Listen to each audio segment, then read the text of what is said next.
theyeshiva.net. Thank you so much, my dear friend, Rabbi Pinchas Allusch. I know how close you were to Rabbi Adin, Zichrono Livracha. What an extraordinary student and disciple you have been, dedicated, loyal, how much you cherished him and how much he loved you. I also want to publicly thank Rabbi Pinchas Allusch for giving me the privilege to be able to address such a powerful evening dedicated to one of the great luminaries of our generation. I also owe Rabbi Pinchas Allusch a personal debt of gratitude. I want you to know that I think almost every single time that Rabbi Adin Steinsaltz, Even-Yisroel, was making a trip from the Holy Land to the United States of America, Rabbi Pinchas Allusch would notify me and ask me if I would like to meet Rabbi Steinsaltz, if I would like to have a few minutes with him, attend some of the events that he would be addressing. And I'm very grateful to you for the unique opportunities and gifts that you have given me during those extraordinary visits to be together with this great mind and soul and heart in our generation. Everybody who knew Rabbi Steinsaltz knows that he was a very honest person. He loathed what we call in Talmudic language chanifa, flattery. He did not flatter people. He did not flatter audiences. And the more important and distinguished, affluent and wealthy you thought you were, the less he would flatter you. Generally, the custom in America, I don't have to tell you, Rabbi Allouche, is people live on flattery. The pasuk says in Chavakok, Tzadik be'emunasa yichya, tzaddikim live with emunah, but in some places people live with flattery. That's what their oxygen. They flatter others, and they want others to flatter them. That's just the way it is. Shmar li ve'eshmar lach. I scratch your back, and you'll scratch my back. Rabbi Steinsaltz was allergic to flattery. He did not accept it, nor did he give it. It was sometimes astounding to see. He was invited to speak for very prominent and distinguished audiences. The master of ceremonies, who took himself very, very seriously, would give this long, elaborate introduction and was certainly waiting for a nice glet, as you would say, a nice verbal caress from this great scholar. But usually what came was the exact opposite. He was extremely, extremely sharp. His words could be scathing, penetrating, cut straight to the core. And frankly, sometimes people even felt insulted and denigrated. And I remember somebody once shared with me a number of years ago. He says, I'm being very frank with you this evening because Rabbi Steinsaltz was a very open and honest person. Somebody tells me, I went to see Rabbi Adin Steinsaltz. Such arrogance, how he spoke. He diminished the crowd and scorned and had this humor so dismissive. And I told this person, you don't know him. You don't know him. He's actually one of the most humble people you will ever meet. So the guy looked at me like I was crazy. Let me tell you what he said. I said, you don't know him. He challenges people. He wants to stimulate you. He wants to trigger your imagination. And he wants to make you think. He wants to make you grow. He wants to shake you up. He wants to take you out of the status quo. But he's really extremely humble, extremely unassuming person. And if you would have the wisdom and the fortitude to stick around, to stay around, and to be humble, you would see after a few minutes or after a few hours that there's another part of him that is very, very soft, very kind, very compassionate, extremely non-judgmental, and very simple. And this person, who's actually a rabbi, was arguing with me. I realized at some point he doesn't get it. So I was quiet. But, how much am I going to argue about it? Was there really a point? We're going to argue if somebody's humble or arrogant. I made my point, he made his point. A little while later, and I have to say this was so satisfactory for me because it was just validating. A little while later, I'm reading a new volume of letters that were published, letters by the Lubavitcher Rebbe, 1970. And I'm reading a letter written on the 22nd day of Shvat, 1970, Tovshin Lamed, 5730, to the President of Israel. The President of Israel's name was Shneir Zalman Shazar. He was the third President of Israel. After Chaim Weizmann and Yitzchak Ben Tzvi, in 1963, Zalman Shazar became the president, and he served as Israeli president for around 10 years, till 63 to 73.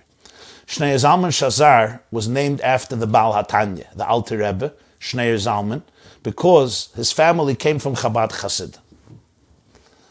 Rabbi Steinsaltz used to have a weekly class that Shazar, the president of Israel, hosted in his home for top Israeli intellectuals. It was an absolutely extraordinary encounter between mostly secular, some very left-wing, liberal, and many atheistic Jewish intellectuals, which represented the creme de la creme of the Zionist movement in the 50s and in the 60s, with this young, budding genius who came close to the world of Judaism and Torah and mitzvahs and spirituality and Kabbalah and Machshava and Hasidism and Chabad. And he would teach them every week with the president of Israel there. And the class went for an hour and a half, and then it was like an hour of questions, conversations. When the Lubavitcher Rebbe commemorated the 20th yahrzeit of his father-in-law, 1970, Shazar, the president of Israel, sent young Rabbi Steinsaltz as his personal emissary to give greetings to the Lubavitcher Rebbe for his 20th year of the yahrzeit of his father-in-law and 20 years of his leadership. And that's when Rabbi Adin came the first time to Brooklyn to visit the Lubavitcher Rebbe. A few days later, the Rebbe writes a letter to Shazar. And it's such an incredible letter. I don't know, Rabbi Pinchas, if you ever saw this letter.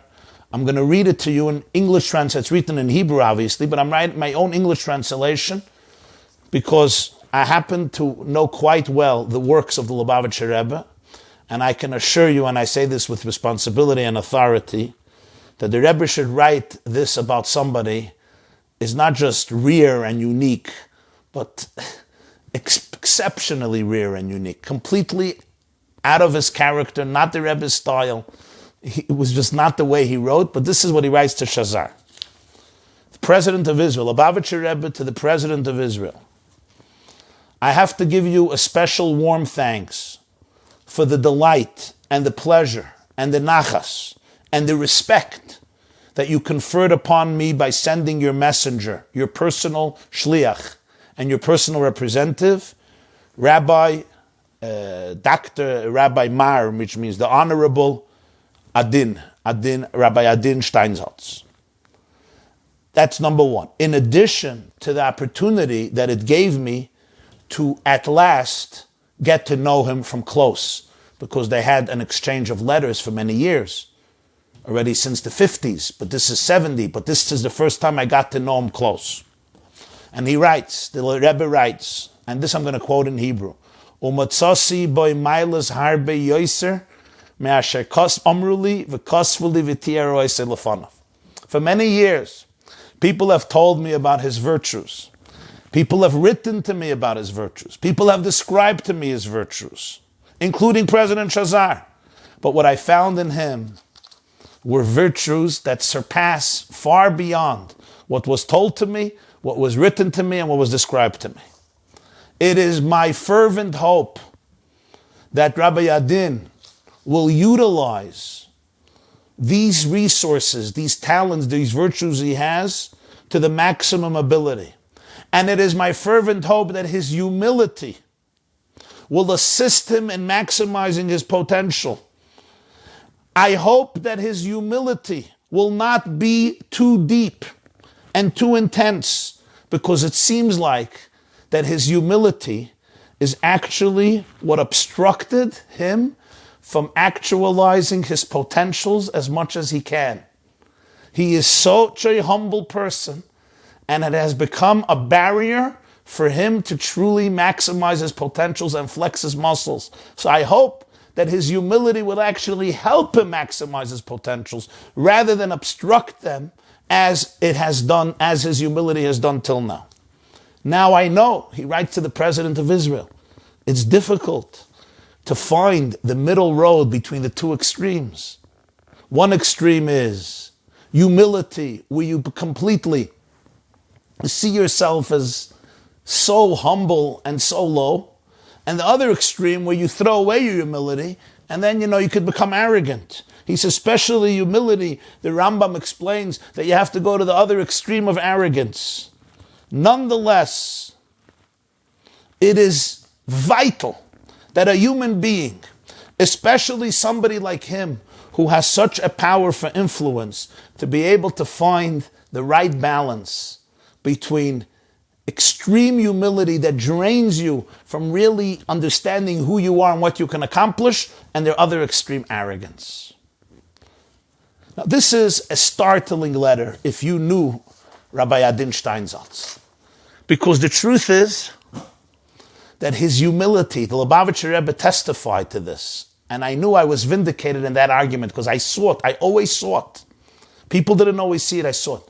He had a humility that was unbelievably profound. But you had to see it, you had to notice it. And he can be so scathing because he was really so humble and very unassuming. In fact, I would say, I asked him once, do you get jealous of people? People persecuted him. People made fun of him. People mocked him. There were certain groups who denigrated him, who put him down, who made him tsaris. And I asked him, are you bitter? For example, he's the first one to translate the whole Talmud into Hebrew and then into English. The first one. Afterwards, many copied him. And an extraordinary spreading of Torah happened as a result. But he was the one who started the revolution. Did somebody give him credit? It's not fair. Even if you don't agree with everything, but give the man credit. Credit is due where credit is due. Pay tribute to his greatness. Pay tribute to his vision. Many did not. And I'm not going to elaborate on it now, but I spoke to him about it. I asked him, does it eat you up? Do you get angry? What do you do with your ego? I asked him these questions. He answered them very, very honestly, very vulnerably. And I saw that he doesn't operate on that level. He really operates on a very humble level. I would say that he lived up, at least in many ways, to this letter that the Rebbe wrote to the President of Israel about him. The Rebbe felt he shouldn't write this to Rabbi Adin, he should write this to the President of Israel who may be able to influence him, where his humility ultimately became a springboard for extraordinary work and extraordinary growth and extraordinary ambition. Because I believe what he did, and maybe this is what the Rebbe was saying, was realizing that you're so humble, realizing that you're just a conduit for God, then even the sky is not the limit, because you're an ambassador of infinity. And that's what he meant. Humility can ultimately help you become much greater than you would ever become without humility. Because you take your ego out of the picture, you take yourself out of the picture, and you just become an ambassador of truth, an ambassador of wisdom, an ambassador of light, an ambassador of hope, an ambassador of knowledge, an ambassador of Torah, and an ambassador of emes. And that's what this human being became. He harnessed his talents, his resources, his genius, his creativity, and his unique perspective on life. And the humility was something that pervaded it all. It was a privilege to see for many years and something to deeply learn from. I once visited Rabbi Adin in Yerushalayim. I sought an appointment and he told me to come to his home for Seudah Shlishis, for the third meal of Shabbos after Mincha. And he went to his legendary garden in the, where was it, Moshava HaGermanit, right? The German colony. Where did he live? The German colony. And he took me out to the yard in the back over there. Some little, I don't remember if we sat on little gazebo, whatever there was over there, some old bench it looked like from the days of Terach before Abraham. It was quaint, it was a little surreal, and the sun was setting over the horizon of Jerusalem. And we had quite an intimate conversation. I really was consulting him about my own work and my own career and my own travels and my own lectures and my own writing. And I started off the conversation. I said, as somebody who's been involved in the work of spreading Torah, speaking all over the world, writing to all types of audiences, lecturing to all types of audiences, I came here for guidance, I came here for advice. We spent a very long time together. He shared a lot with me, and then I stayed Mitzvah Shabbos, and we continued to speak. And a lot of it was very personal, and a lot of it was sharp, and a lot of it was scathing, and a lot of it was penetrating. But I want to share with you one line he shared with me. He told me, he said, I'm going to suggest something to you. He says, you're going to speak, you're going to write. Try to do something. He says, you know how in the beginning of every book they have blurbs? You know, this one says great things about you, this rabbi, this doctor, this psychologist, this professor, this politician, this essayist, this world personality, this Nobel Prize winner. Everybody writes things about you, and this is what it helps sell the book, because it means you're a credible person, great people like you. So he says you'll probably one day also want to publish, and you'll also have 100 blurbs. He says, I'm going to suggest to you that you should have one more blurb, so it'll be 101 blurbs. So I thought, who does he want me to go to? I said, okay, sure. Who should I get this last blurb from? So Rabbi Steinsaltz, in his inimitable way, with his little smirk and twinkle in his eye, says, in his whisper, he says, try to get one last blurb from someone. He may not be as important as the others, to you or to others, but I think it's good to. I said, who? He says, God. Get a blurb from God. So I said, how do you do that? How do you get me a blurb from God? So he said that the Gemara says in Masechta Shabbos, Chaisamai shel HaKadosh Baruch Hu emes. The seal, the blurb of God is truth. He says, make sure you're writing the truth. Make sure you're speaking the truth so that God will give you a blurb. And then he laughs, and in his humor he says, I'm not telling you that it's the most important blurb. I'm not saying that. I'm not going to exaggerate to you. But I think among all the blurbs, it should be one of them. Which was, of course, a very profound and humorous and beautiful way of saying, ultimately, success in life comes from one thing and one thing only. And that is, if you share the truth, and only the truth. And that's what he did. Let my people know, his motto, the truth of who they are, where they come from, and where they're going. When he began teaching this weekly class in the home of the President of Israel, he succeeded a great scholar in Jerusalem, Rabbi Avram Chaim, who passed away in 1958.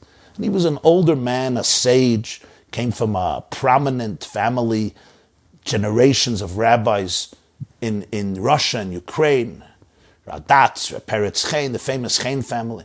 Rabbi Steinsaltz was a Baal Tshuva, and he took over the class, which was called Chug Chaim L'Mishnat Chabad. So somebody asked him, said, you're sitting here. He was born in 1937. He took over the class when he was around 20 years old. You're sitting here with the President of Israel, or with the soon-to-be President of Israel, then the Minister of Education. People in their 60s and their 70s, top intellectuals, people of the stature, David Ben-Gurion, that stature. And you're sitting here, a 20-year-old kid, and teaching them something strange.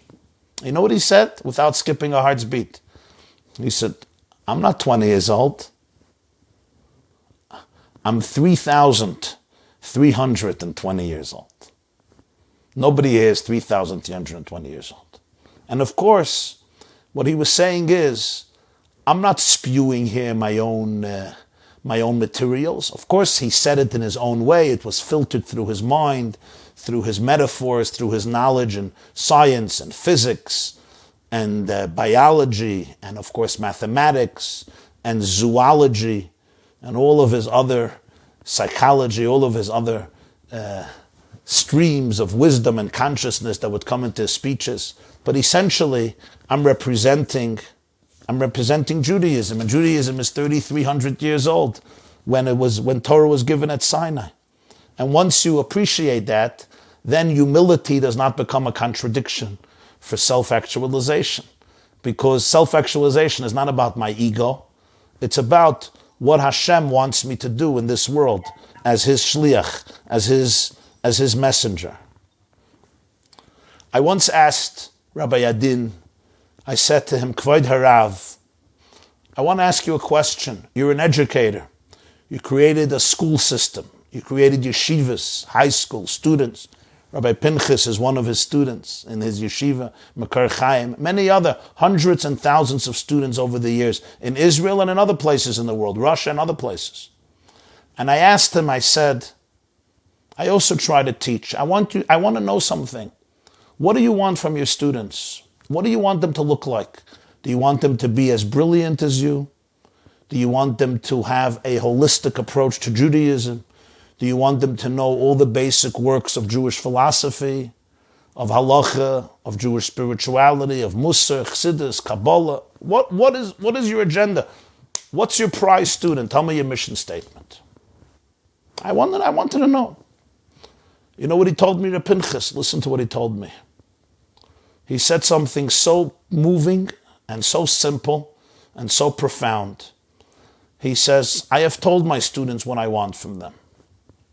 I want that when they walk in the street, somebody is walking by and somebody sees one of my students, just sees him or her walking. And the person sees them, sees one of my students. And then the person walks by and is compelled to turn around and take a second look. And the person says, there is something about this person, and I want to know what it is. There's a radiance, there's a dignity, there's a halo of light that surrounds this person. What does he know about life that I don't know? I would like to learn that. He says, that's my ambition for my students. Which was such a powerful way of saying, I want my teachings, I want Torah to transform them from within. I want them to become people who are not just preaching religion or doing things by rote, but they breathe it, they live it, they become refined people. You could see a light on them. You could see how they live. He was really quoting the Rambam in Deis, chapter 4, that the sage is recognizable, how he eats, how he drinks, how he goes to the bathroom, how he dresses, how he walks, how he engages in intimacy, how he handles his financial affairs, how he deals with people, how he engages in business. You see it everywhere. One of the unique things about Rabbi Adin was there was no labels by him. He was not impressed with religiosity that was not truly authentic. There was no judgmentalism. You did not fit into this group or that group. Wherever you are, he would try to challenge you like he challenged himself. And indeed, I would say a lot of religious people did not feel comfortable with him because he managed to bring out things that are sometimes need enhancement in us. You know, Judaism could become very robotic. We get stuck in the quagmire of our cultures, of our groups, of our nusachs. We become political. We become party-oriented. It becomes more about the ego than about God. It becomes more about protecting my reputation than about the search for truth. It becomes more about maintaining the status quo and not challenging or making waves more than a battle for transcendence. And I'll forever be thankful to him for always managing to point that out. He once spoke at a very, very large shul. I would say one of the most affluent synagogues in New York, what you would call a modern Orthodox shul. And he gets up, and there was great anticipation for the sermon. There were maybe 1,500 people sitting in the auditorium in Manhattan, Shabbos morning. He gets up, and classic Rabbi Steinsaltz, classic. You know what he tells them? I'm still laughing. He looks at them, 1,500 people. He says, you know what this place reminds me of? Only he can get away with this. Only he can get away. I don't think you guys should practice this in the house. He says, this reminds me of an Episcopalian church. He's a visiting scholar in residence. You know, usually you get up, you flatter the rabbi for 10 minutes, then you flatter the president for 10 minutes, and then you flatter the other wealthy people who are sponsoring the Shabbaton for 10 minutes, and then you say a little Chasam Sofer, and you say a good story, and you get down, and that's it, then you go to the Kiddush, right? I know, I'm in this business. He gets up, he says, this place reminds me of an Episcopalian church. People were horrified, but of course, everybody's going to listen. Everybody's listening now. What is he going to say? What do we do here? And he says, everything is so predictable. Everything is predictable. You know exactly when you're leaving shul every Shabbos. Why does it never happen that one of you, in the middle of Shemona Esrei, gets stuck in a conversation with God? Why does it not happen that one of you, in the middle of davening, feels a romantic relationship with God and doesn't want to leave? He says, you all leave exactly the same minute every single Shabbos. And he told them, the Baal Shem Tov said something unbelievably powerful. Everything in the world can be done with coldness, besides one thing. You can't create life without passion. A fetus cannot be conceived during intimacy if there's no passion.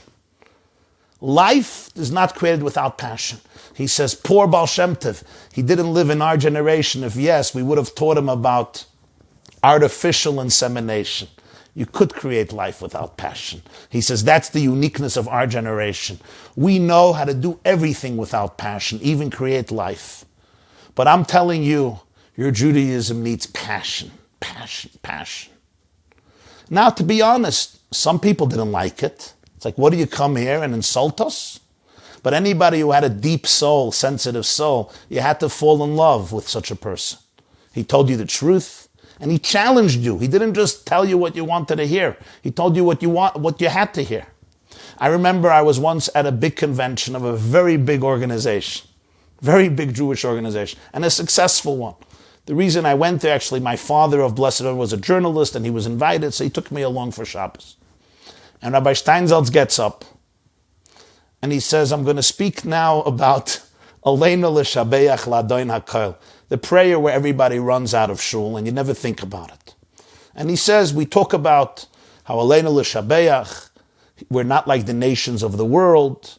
They bow down to all of these type of feudal and pagan gods, but we have the courage, the dignity to be able to worship the real God. And he says, I want to give you a little illustration. And the illustration is, there was once, he says, a little shtetl in Poland. It's Shabbos morning, and a father is going with his son to shul. And they're walking to shul. And on the way to shul, they're going through this little narrow path. He says the father is a small, poor Jew, you know, a wood chopper with his 9-year-old boy.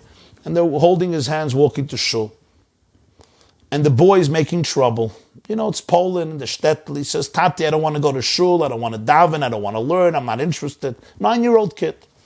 In the middle, Rabbi Steinsaltz says, in his descriptive style, a coach comes down the road. And who's in it? The Poritz, the overlord, the one who owns the whole city. Rich, powerful, big, muscular. He says there's 16 white horses pulling the coach. It's an aristocratic royal coach. The overlord, the Poritz, is sitting inside with his servants. He said, the Jew is tiny, frail, small, weak. The Poritz is huge, big. As he put it with his pinky, he can take the Jew and rub him rub them into little crumbs. That's what he could do with his pinky. And the Jew is walking on the side. He doesn't want it to be noticed because who knows what this anti-Semite might do if he sees a Jew and he's in a bad mood. And he says, the father turns to the little boy and he says, you know, if you don't start behaving, you know what's going to happen to you? And the boy says, what's going to happen to me? And the father says, you're going to grow up to be like him. And he points to the parrots. You're going to grow up to be like him. And for a Jewish boy, that was the greatest insult you can give. That you're going to grow up to be like this powerful person. He said, because they had an inner pride, an inner dignity that was unshakable and was not dependent on circumstances. A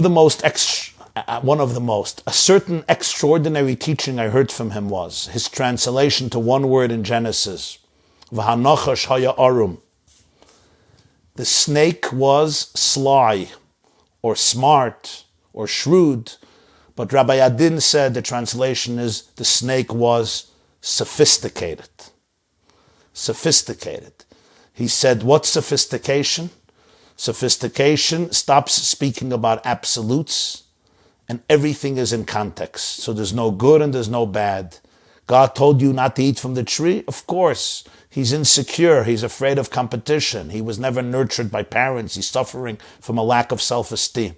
He said, today we live in a time you can't even say about a piece of art, it's nice or it's ugly. You can't say about your country, it's mine. You can't say a terrorist is a terrorist. Everything is in context. He says that's the curse of sophistication. You don't know if you're coming or you're going. There's nothing that you could speak about in certain terms, in absolute terms. This was his very subtle way of rebuking a generation during the second Intifada in Israel, where so many Jews were so apologetic for their existence. But that interpretation, it was so powerful, it was so telling about one of the greatest contemporary challenges of our generation. You know, Rabbi Pinchas sent me a letter today, just came out this week, 1956. Think about this, 1956. Rabbi Adin Steinsaltz was 16 years old, approximately 16 years old. The Lubavitcher Rebbe writes a letter to an elderly Jew from Jerusalem, Rabbi Nochem Shmaryahu Sasonkin, who was a great chassid from Russia and a great scholar and a well-known Jew in Israel, a well-known Hasidic Jew, and he writes to him, there's a 16-year-old boy, he gives him the address, Katamon 100, Jerusalem. He's 16, I got a letter from him. His name is Adin Steinsaltz, and it seems like he's confused about the future path he should take in life. 16-year-old boy. And the home that he grew up in is also not so conducive for a life of Torah. And I want to ask you to take a personal interest in him. You live in Yerushalayim, and find a way to get in touch with him. I'm giving you the address, and help him find his way. And maybe he could go for a little bit away from Yerushalayim, so he's not living in an environment and people who are trying to schlep him away from Torah, and he could find himself. And please help him do this. It doesn't have to be only you, but I think you're the most suited, and then you can already direct the efforts and bring in other people and so on and so forth. This is 1956. 10 years later, I saw a video, Rabbi Sasonkin sitting right near Rabbi Adin as he was getting married to his Rebbetzin from the Azima family. May she be healthy and live and enjoy many, many years of a lot of nachas as being an Eishes Chaver and such a loyal partner to her husband and his incredible and tireless work and endless traveling. And I thought about it. Here's a Rebbe sitting in New York trying to build his own community, and a 16-year-old kid writes him an email, a Freudian slip, writes him a letter from Jerusalem in the 50s. The Rebbe got hundreds and hundreds and hundreds of letters. Imagine, Rabbi Pinchas, you ever thought if the Rebbe would have ignored that letter? You ever ignore an email that you get? Can you please help my 16-year-old kid? Okay, you know how many emails I get? Help my 16. If the Rebbe would have ignored it, he was busy, had a busy day. He had other hundreds. It's not pikuach nefesh, the kid wasn't dying. He was confused. Who's not confused? You know, people who are not confused. Smart people are confused. Imagine the Rebbe would have neglected that letter from a 16-year-old boy. Imagine, just imagine. The Rebbe did not neglect the letter. He took one of the oldest and most prominent Chabad Hasidim in Jerusalem and he told him, this boy is your mission. And he's not dramatic in the letter. He doesn't say, I see great things. No, just as a Jew. He said, I don't have to explain to you the great schus of helping a Jew come closer to Torah and mitzvahs and helping a young man, find himself. That's what he says. Of course, hindsight is 20/20. Probably the Rebbe saw more. And look what happened. Here's an individual soul who literally illuminated a generation. 60, 70, 80 books. I don't even know how many he authored. Through personal contacts, through institutions, through books, through writings, through works, through lecturing, through all types of encounters and experiences, through students and disciples and organizations and initiatives in so many different communities and backgrounds, all from that one letter to teach you how you have to be able to look at a soul and how you have to be able to see the potential of a soul. One of the greatest messages I personally learned from Rabbi Adin was something he once shared, and he said, the Gemara says in Shabbos, Kuf Yotes, Al tigui b'meshichai, elu tinoikas shel beis rabban. Do not touch my anointed ones. Who is that referring to? The Talmud says these are the little children. Asked Rabbi Adin, why are children called Mashiach? Why are they called Mashiachs, little anointed ones? And his answer was exceptional. He said, every child, when they're young, they dream either to be the Messiah or to bring the Messiah. When you're a child, I'm going to be the next president, I'm going to be the next governor, I'm going to save the world, I'm going to cure the world from cancer, I'm going to cure the world from the corona. When you're a child, you lay in bed or you look at the stars outside and you fantasize about being the Messiah or bringing the Mashiach to the world. That's what a child does. We dream, our ambitions are uninhibited, naive, honest, innocent, and very pure. He says, then you grow up and you become cynical. And the stress and the anxiety of life and the challenges of life, they drain your energy. And you stop dreaming. Now it's all about making a living, paying your mortgage, paying for tuition, making ends meet, and just survival. You go into survival mode. So the Talmud says, Al tigui b'meshicha elu tinoikas shel beis rabban. Even when you become older, don't get rid of that little Mashiach in you. Never get rid of that inner child. Always remain a child. Have the twinkle of the eye of the child, the innocence, the curiosity, and most importantly, the ambition, the trust that you can change the world. Never allow your inner Mashiach to die. And I would say in that sense, Rabbi Adin Steinsaltz was an 83-year-old man who was still a child. A 70-year-old man who was still a child. A 60-year-old man who was still a child. A child in the most blessed way. Never lost his curiosity. Never lost his inquisitiveness. Never lost his drive to do more and more and more. Never lost his twinkle. Never lost his magic and charisma. And never lost a certain simplicity and innocence and belief that people can do much better, that people can really change the world. He never lost the Mashiach, the child, inside of him. And it was a gift he gave so many who came in contact with him and had the privilege of learning from him, of talking to him, of reading him, and of being inspired by him. This was an exceptional contribution that he made. And whoever knew him knew he could be very cynical. He was not a naive person. He saw through the layers. He knew immediately when there's dishonesty, when there's corruption. And yet, despite all of that, despite him not being a naive person, there was still a purity that he held on to, a faith that he held on to. And it was something so refreshing to see, because usually people who see through things become so cynical and they're exhausted and they show you that they're cynical. They stop believing in anybody and anything. He, He would not let anybody sell him a Brooklyn Bridge or a Verrazano Bridge or a GW Bridge or Kvish Mispar Echad or Kvish Mispar Sheish. You couldn't sell him Allouche Kugel at all. But nonetheless, there was something deeper that he not only believed in, but he completely invested his life towards, and in that process transformed hundreds of thousands and touched millions and millions of people. In conclusion, I will just say this. Rabbi Steinsaltz once said, what's the difference between a frog and an elephant? And in his own inimitable way, he answered, God gave a frog a mechanism to inflate itself. When the prey comes and the frog is in danger, so the frog inflates itself so that it gives an impression that it's, macho, don't start up with me. He says, God never gave that gift to an elephant. An elephant can't inflate itself. And he said, because an elephant doesn't have to inflate itself, because it's big. A frog has to inflate itself because it's a frog. It's a little frog. And of course his message was that the greatest gift in life is when you know who you are.